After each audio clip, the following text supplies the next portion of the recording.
Welcome back to the love story of Sahira and Syfir. This is part 4.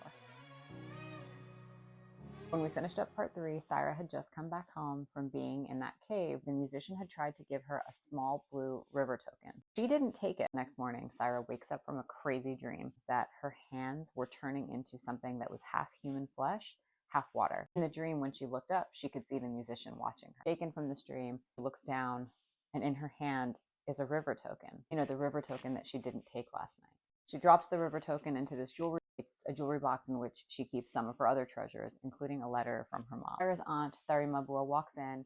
Okay, look, you've got 5 days left to the wedding. It's time to start today's wedding ritual. Today's creepy wedding ritual involves thread. Hands are going to be bound together with thread, and then the very end of that piece of thread is going to be put between Sahira's lips so that she can't talk, because if she talks, the thread would slip out of her lips. That would show she's not actually ready to be a bride. Because again, a good bride is seen and not heard. This tradition is known as the binding day. Her soon-to-be mother-in-law, David's mother, can unbind the thread. David's mother, Nilma Darayo, comes over. She takes her sweet time untying Sahira's threads. The ritual finishes and Sahira can breathe a sigh of relief. It doesn't last long, because then her father, Tahir Razan, walks in and he looks pissed off. He shares that Elder Nefrith came to his office to express some concerns about Sahira's readiness for marriage. She observed Sahira watching the musician. Sahira's quick on her feet. She's like, oh, I was just looking at his instrument. I've never seen an instrument like that before. What even is that? Tahir Razan looks a little less pissed off at this point, but reminds his daughter that she doesn't have the luxury of being curious. She gets ready for bed that night, and it starts storming again. Cousin Leela, Tharima's daughter, climbs into bed with her. But then that night, with Leela next to her, Sahira has another weird dream. This time in the dream, Sahira is able to control the water. In the dream, Leela's there too.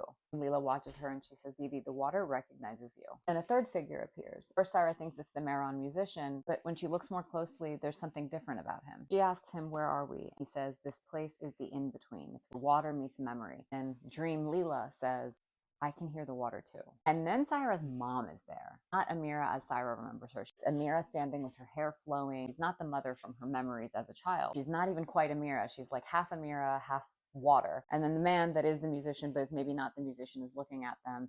He's saying, remember what flows in your blood. And then Sahira wakes up. She looks down and her fingertips and her cousin Leela's fingertips are both pruny, as if they've been in water for a long time. And that's the end of part 4. If you're new here, the love story of Sahira and Syfir is the central love story in the book, The River's Daughter. I hope you love it. Come back for part 5.